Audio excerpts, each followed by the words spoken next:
Hi, everybody. This is day 1473. Day 1473 days since Richard was premeditatedly murdered on Fort Bliss for whistleblowing.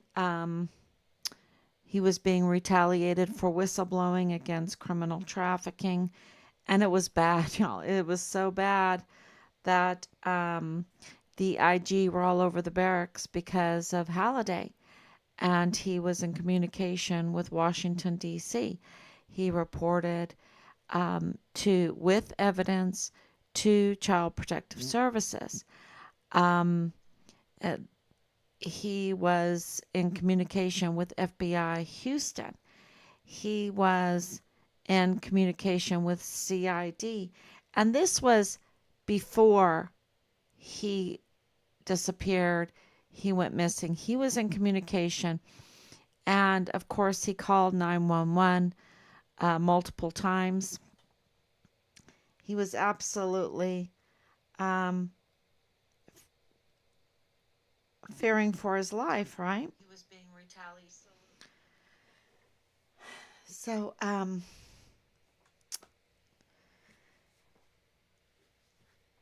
So, the evidence is there. We know all of this. And the focus right now, because of August 3rd, 2019, 5-year anniversary of the Walmart mass shooting, that is intertwined with Richard's case, because Richard's case came first. Richard's case, we believe, came before the Walmart mass shooting 5 years ago. That Richard was reporting this criminal trafficking, and that the IG were all over the barracks because of Halliday, that they were flush with weapons and other problems. And CID, Dirty Agent Soto, said, and it wasn't just his barracks, it was all of Fort Bliss. I'm like, okay, that doesn't make me feel better. Um, and it was it was absolutely being investigated. And we believe that's why the criminals orchestrated the Walmart mass shooting for for a diversion tactic of the criminal investigation going on because of the reports that Richard had filed. We believe that. All the evidence, the irregularities, the circumstantial evidence, the names, because the names are belong to or associated with the rogue criminal group of the original response team, and of course of the Walmart response team also. And so, these are the same actors or associated with the same actors. And of course, you have Bob Moore of El Paso Matters that gets his funding partially. A big part of it is from El Paso Community Foundation, and El Paso Community Foundation once owned KTSM. Thank you very much, Team Find Richard Halliday. That was very, very helpful information. That El Paso Community Foundation. We have people everywhere, and they are sick and tired of all of this criminal trafficking. They are also tired of the authorities and the media not doing their job, of the oversight. And, this is something that we've learned over these years, is that the media is spending their time spinning false webs, right, of information, false narratives of information. And this is very, very dangerous, because articles in the news are used as evidence and information in court cases and also in the halls of Congress to cite why they want to change policy or redirect policy or cancel policy or, uh, direct the society. And they use these articles. And so every official journalist, like Bob Moore and others, like at KTSM, and to think that both KTSM and El Paso Matters has this very funding connection with El Paso Community Foundation is very concerning. It's very concerning because both of them are using unreliable sources. They absolutely knew that Leilani Hart was an unreliable source.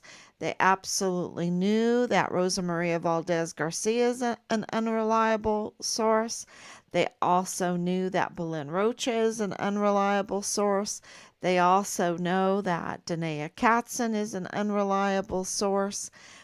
And they orchestrate false narratives and document it like it is real, like it is historical. And that those documents then are in turn used. That's why control over the media is so important for these criminals, because those articles are in turn used to direct policy. And if you're wondering why Congress is doing this and doing that, it's because history is being falsely narrated and documented. And this is the concern that we have with, of course, Richard's case, because they wanted to falsely document who Richard is, who Richard was, who our family is, what he was doing, and that's why we need to have his record set straight and the retaliation against him rescinded. We need to have that retaliation rescinded because that retaliation documents a false reality, a false narrative. And that's, being a false witness. As God would say, thou shalt not bear false witness. Thou shalt not document unreal false narratives that lawyers can use and cite it as being real when it's not. And then drive policies, laws, and court cases. And I hope that makes sense, because it is very serious to us to make sure that the truth is written down and that Richard is remembered according to the truth, not a false narrative. And because his case is intertwined with the Walmart mass shooting case, and the Walmart mass shooting case is being documented in a false narrative, and everyone that has any kind of connection in El Paso and Juarez to the Walmart mass shooting absolutely knows, and to Bliss Avenue, absolutely knows that, and I would say the media, and I would say law enforcement, because you've had prosecutors die, you've had the police chief die, you've had, Loretta Lynn Hewitt resign in protest, you've had the takedown of, illegal takedown, the usurpation of the 34th Judicial District Attorney's Office, the false narrative that was surrounding Yvonne Rosales.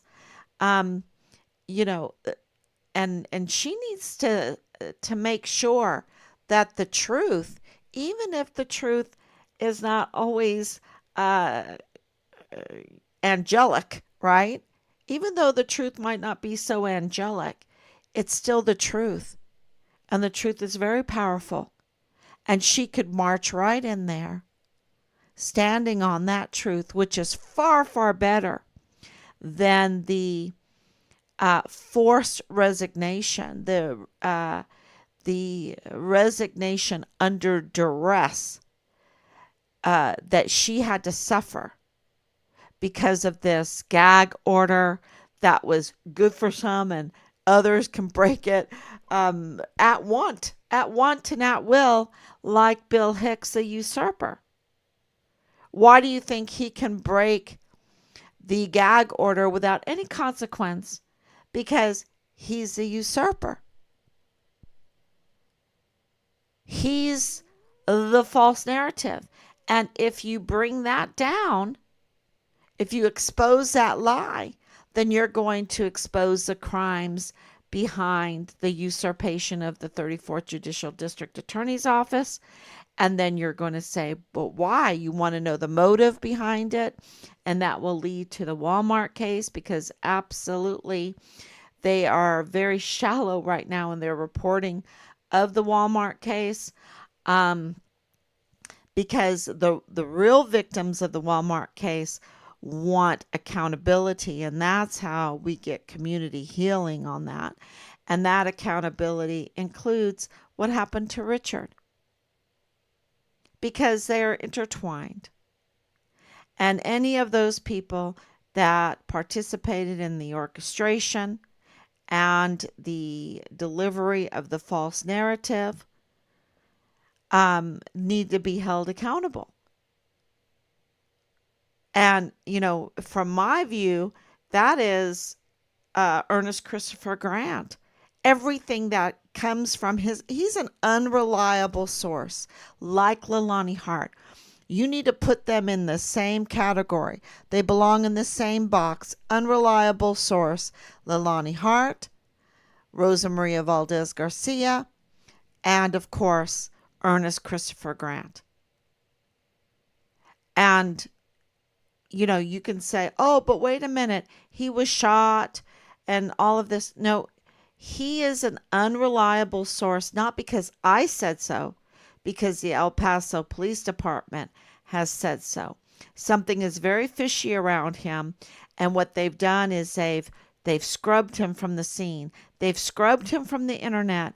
It's kind of like what they did with this Crooks guy, right, for the attempted assassination. They scrubbed him from the social media internet. They've just scrubbed him. And this live stream is called Dear Patricia. Dear Patricia. And it's not me. My dad named me Patricia. My dad named me Patricia right there at White Sands Missile Range. I think it was a very popular name for that area, because in Richard's case, there seems to be, some Patricias. Some Patricias. And, and not me, not just me. So,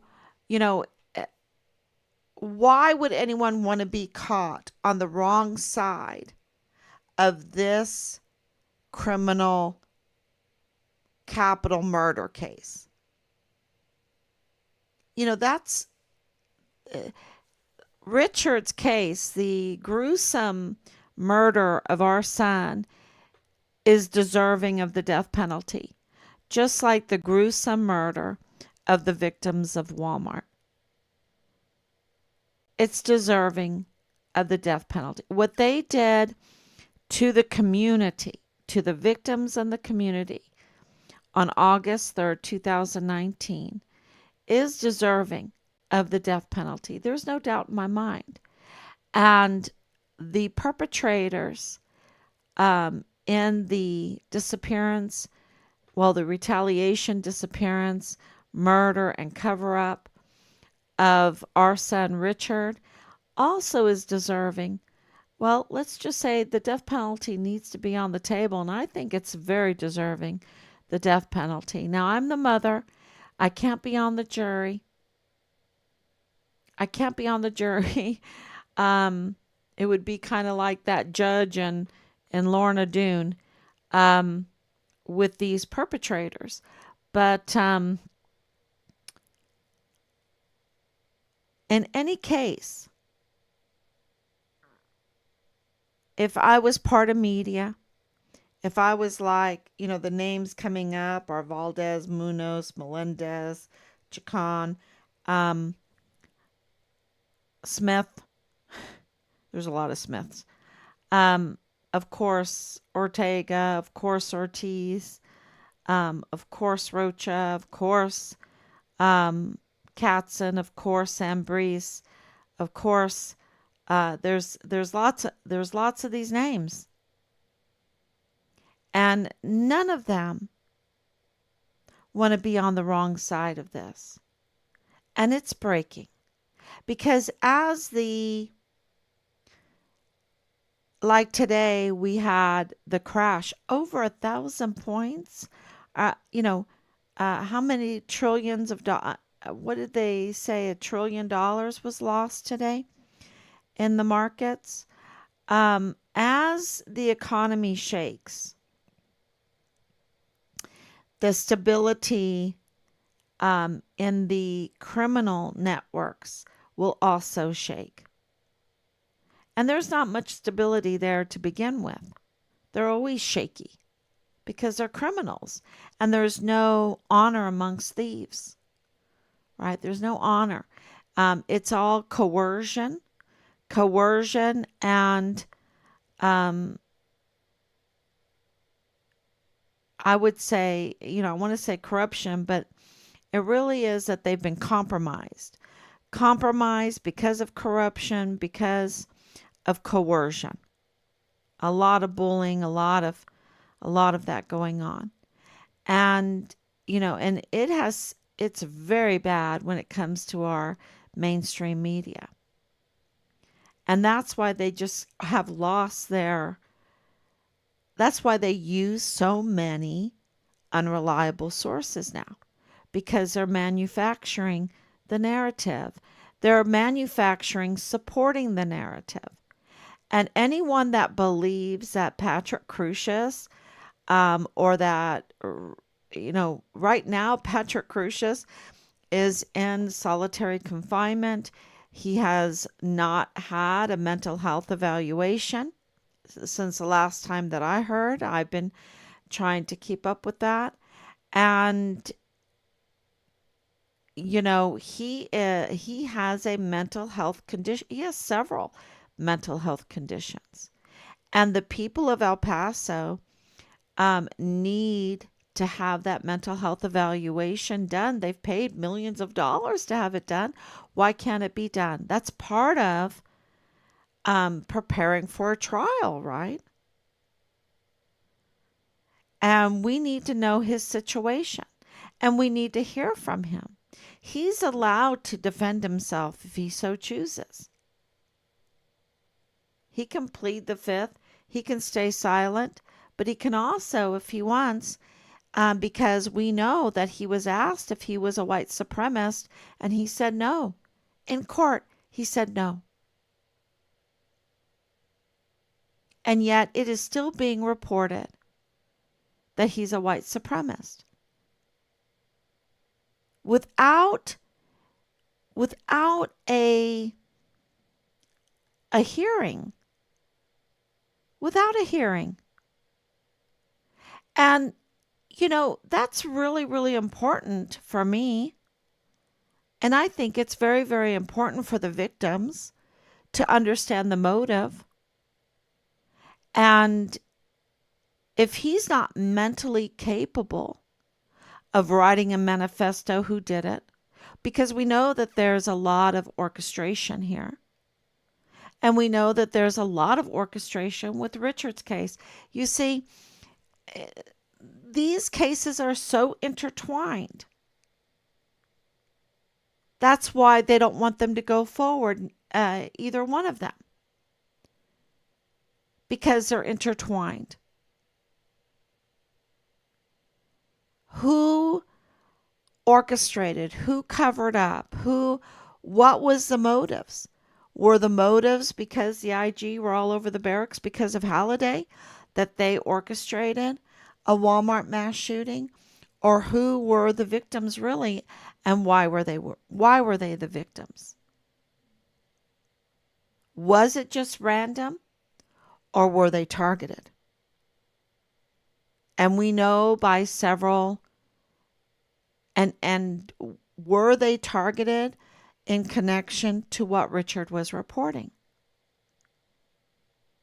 See, these are the questions that we have, because we do not trust Mario Raskin Ortiz. He's not legitimate, and he's not qualified for his position. And the DA is a usurper. And when you have the chief medical examiner not being trustworthy, and he's the one that determines the manner and cause of death, then you have a real problem on your hands. Because we also know that the crime scene was tampered with. That those that were not authorized to walk amongst the dead there at Walmart did so. And why? And who were these victims? Where did these victims live? Who were they associated with? And was it just random? Was the motivation just a hate crime? We know from Patrick Crucius, he said no. And that's why this perpetuation that this is a white supremacist is so bad, because the evidence that is not getting forward, that because of Richard's case that we have, there are conflicts of interest with these victims, y'all. And we need to know the real motive behind why they were killed. Was it deliberate?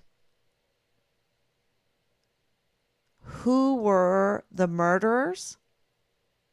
Because what Ernest Christopher Grant said in his interviews, he's an unreliable source. The evidence proves that everything that he said cannot be trusted, because the evidence does not corroborate his words. And the El Paso Police Department corroborated what I just said.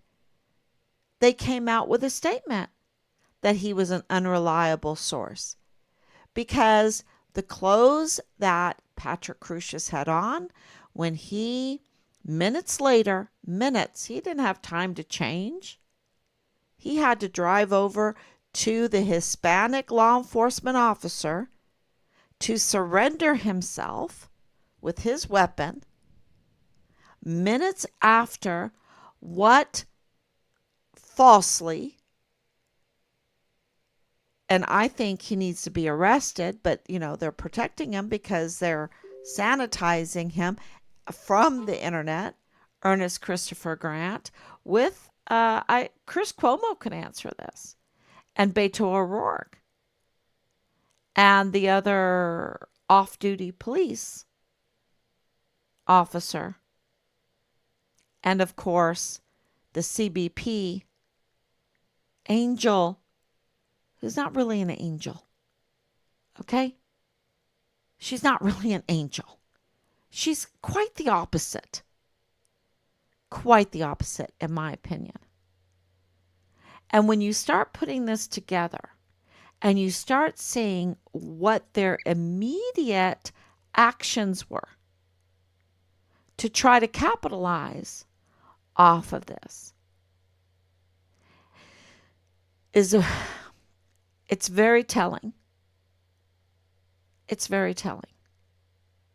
And we need to find out the motives, the real motive behind the murder of these victims. And I think doing that, we will also find the motive, the real motive behind the murder of our son. And this is why this is so important. And for Patricia out there that knows, could answer a lot of questions. She might not know 100%, but I think that she knows a lot. I would say, dear Patricia, don't be on the wrong side of these capital murder cases, of the murder of these Walmart victims and the murder of our son. And then we have to be suspicious of the death of Glendon Oakley Jr. in his barracks room on April 8th, 2020. And I would say there's some more. So, and this is clearly, I'm not alone in saying this. The public is waiting. They know already. Even though there was a gag order put on the case so that it would stop the truth from getting out, and those that are criminal, like Bill Hicks, he's so criminal, y'all. He's a usurper, an impersonator, a what do you call it? He committed perjury. That's the word I wanted to say, plagiarist, but it's not. It's perjury. He's a real criminal, and he is allowed to break the gag order without consequence. Without any consequence. Now, why is that? Now, are the victims' families that know things like Memo Garcia, are they allowed? Or the nurses, are they allowed that took care of him for months and months? Are they allowed to say something? Oh no, they have to be under gag order. Is the DA, the former DA that was investigating El Paso Community Foundation and Rosa Maria Valdez Garcia, why they were, how they were distributing the funds, the Walmart victims funds that they received, millions and millions of dollars that they were in charge of, and who was getting these funds? As time goes on, people, forget, and they're like, oh yeah, that was millions of dollars. Who got that money? Where is the list of who got that money? I hope it wasn't the rogue group of the breakaway criminal, well, I should say the breakaway rogue criminal group of the response team. I hope none of them got it. I hope no tattoo artist got it. I don't know if a Patricia got it.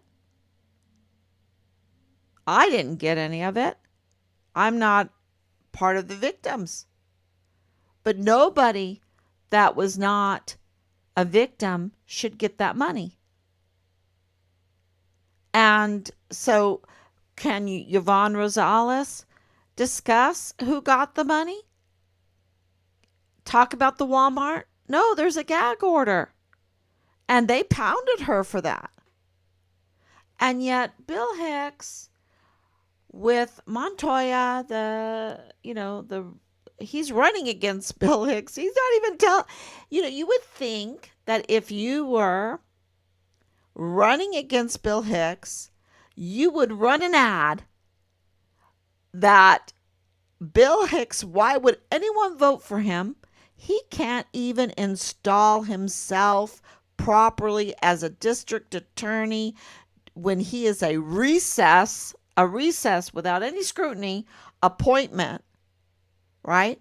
And that he clearly, in the open records that we got and what we got, it seems very clear that he tampered or schemed to tamper with the timestamps, to backdate, to undo his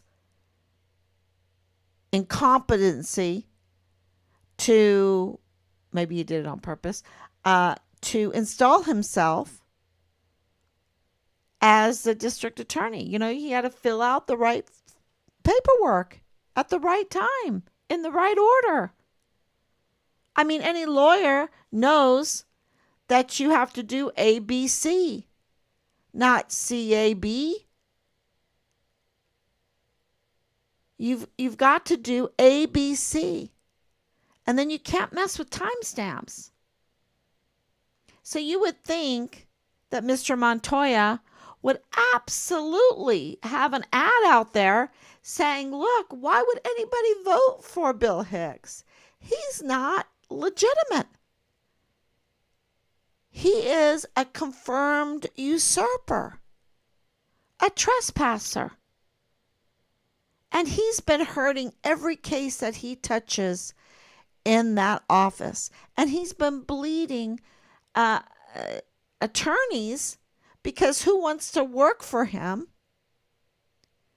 when he's a usurper?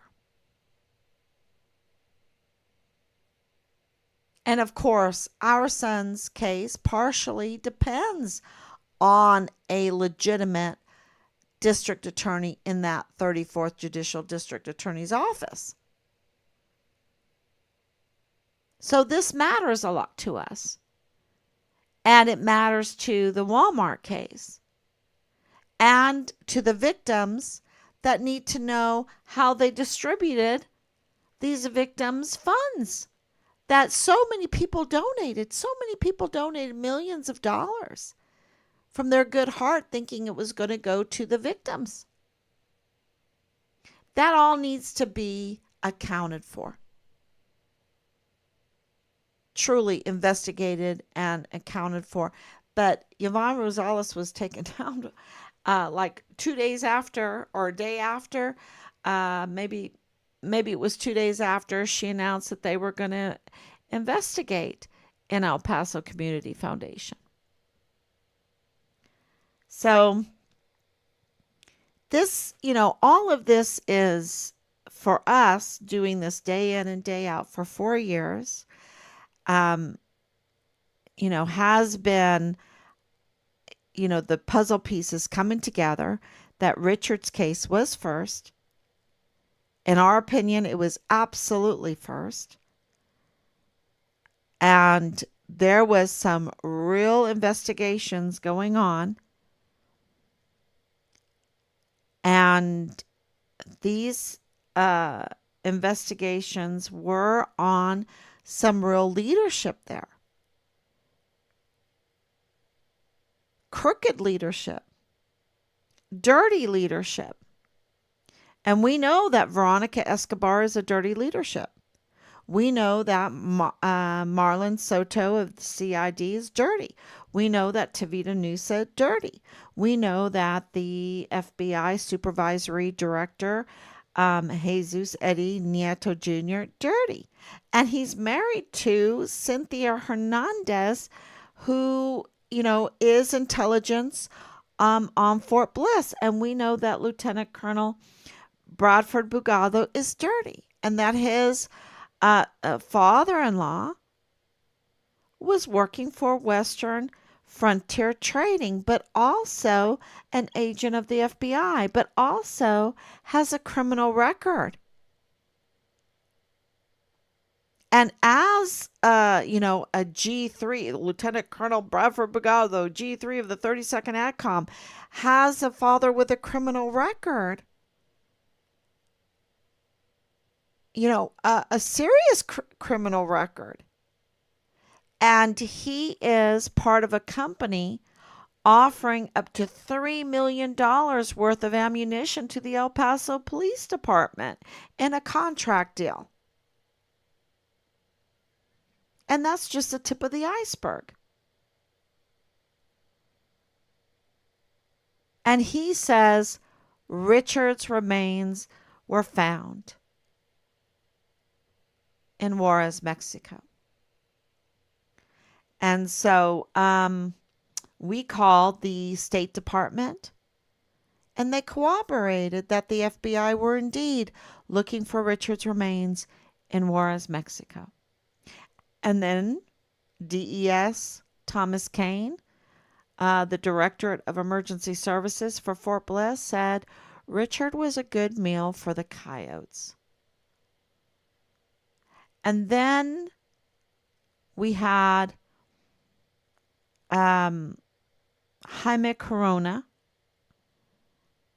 for the State Department, DHS, DHS, Department of Homeland Security, but liaison to the Department of State in Juarez to part of the investigation in all of this. That was tampered with even in Mexico.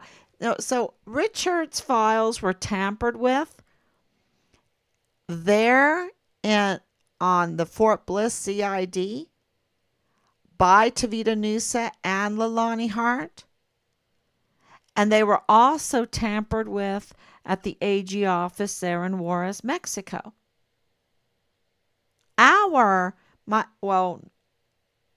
meaning Rob's, Richard's father, his statement was tampered with. Remember, we went over there so many times. We went over there, but we put in for a missing person. We went over there to look for, any unidentified bodies, remains. They had so many. And our eldest son, came over there with us to give his DNA. And our report was tampered with. And we know that Richard's case at the AG office was targeted. And we know who did it.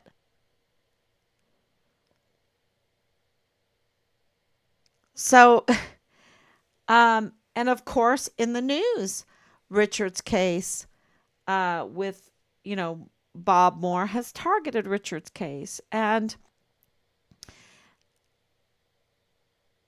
also KTSM, Danae Katzen, targeted Richard's case. And now we know that Jonathan Ambrose confirmed 143. Confirmed that he has a criminal record. Confirmed.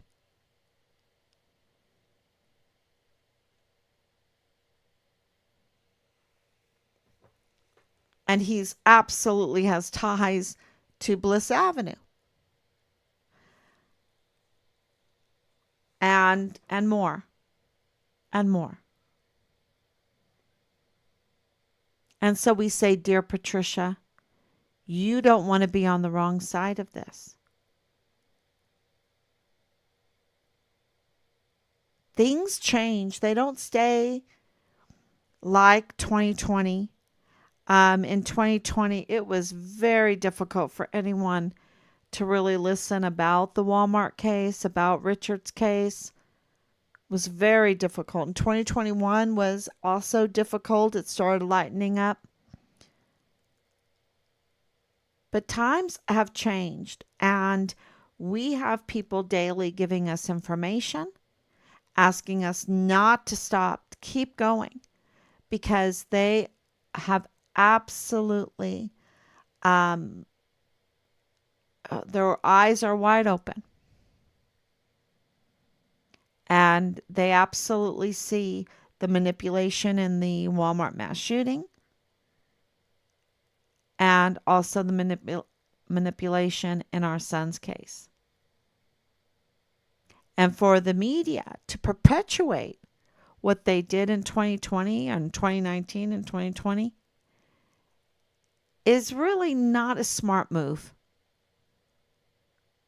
It's not a smart move to, uh, side with unreliable sources. And for law enforcement to use those documents, those false narratives, those false stories with unreliable sources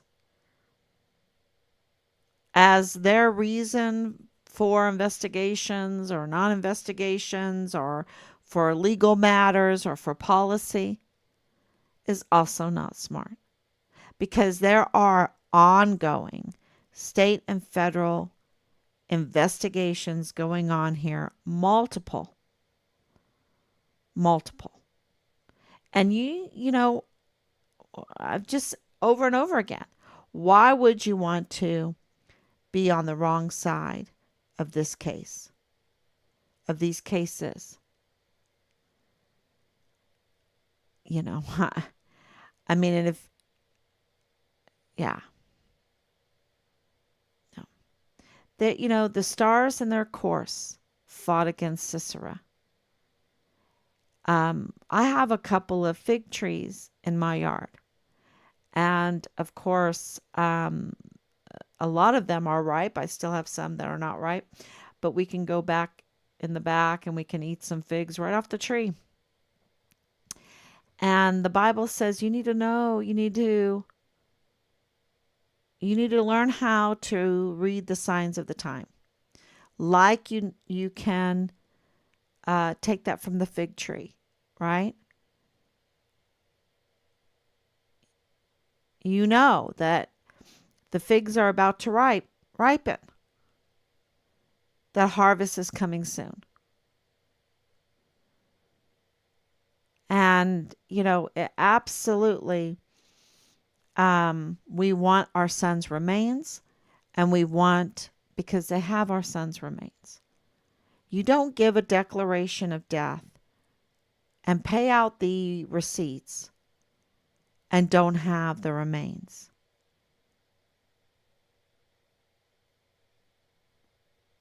And we believe they found partial remains before we even knew our son was missing and murdered. So, it's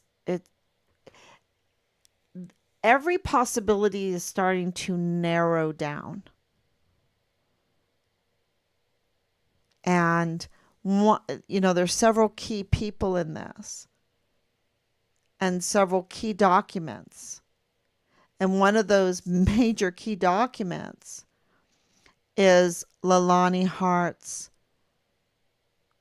FBI confession that she notarized. Of course, the communications with her then husband, James Courtney Hart, and of course, Nadal Baim's confession that was videotaped. And can you believe it? I'll never forget when I was doing a live in Current, and I said, or I posted up or whatever in her comment, I said he was ordering her to be quiet. I want you to gag yourself. Don't tell what I just told you. And he put his finger up to his mouth like this. And Corinne goes, he's not putting his finger up to his mouth, ordering her to be quiet. He's going like this to his mask. I was like, wow, red flags went up. because anyone that watched that video knew exactly. And of course, we spoke to the cashier who absolutely uh, told us that he wanted her to be quiet about it, about what he just told her.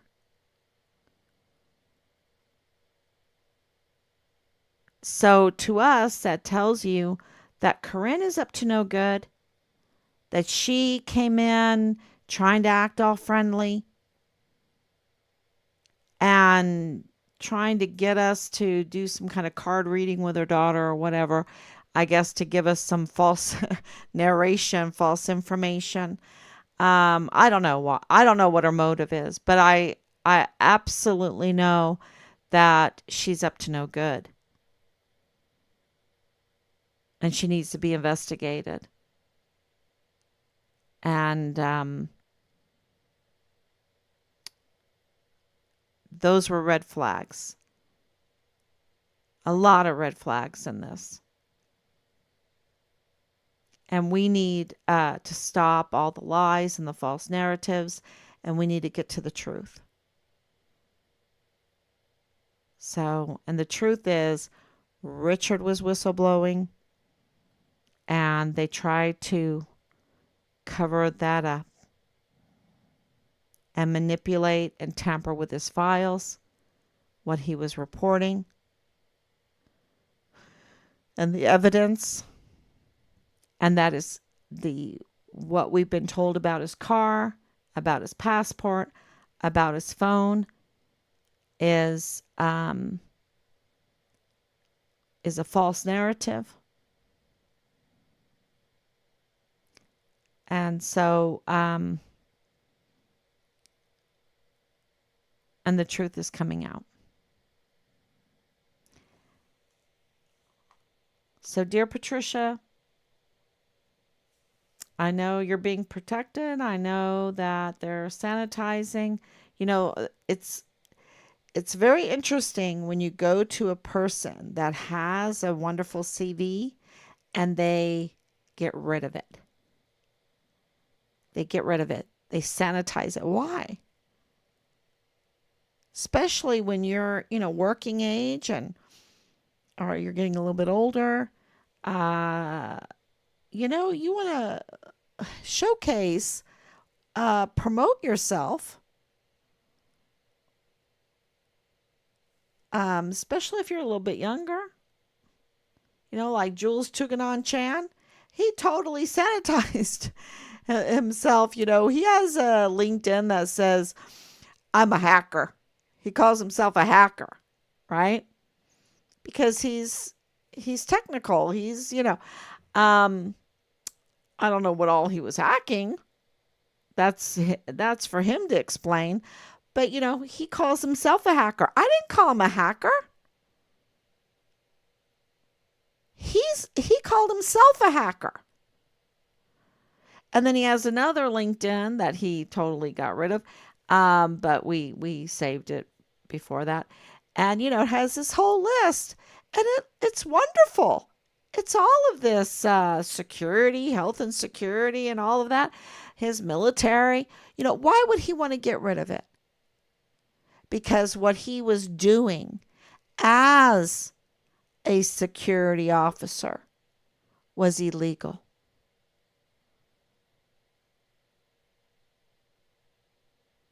So that's really important for people to understand that,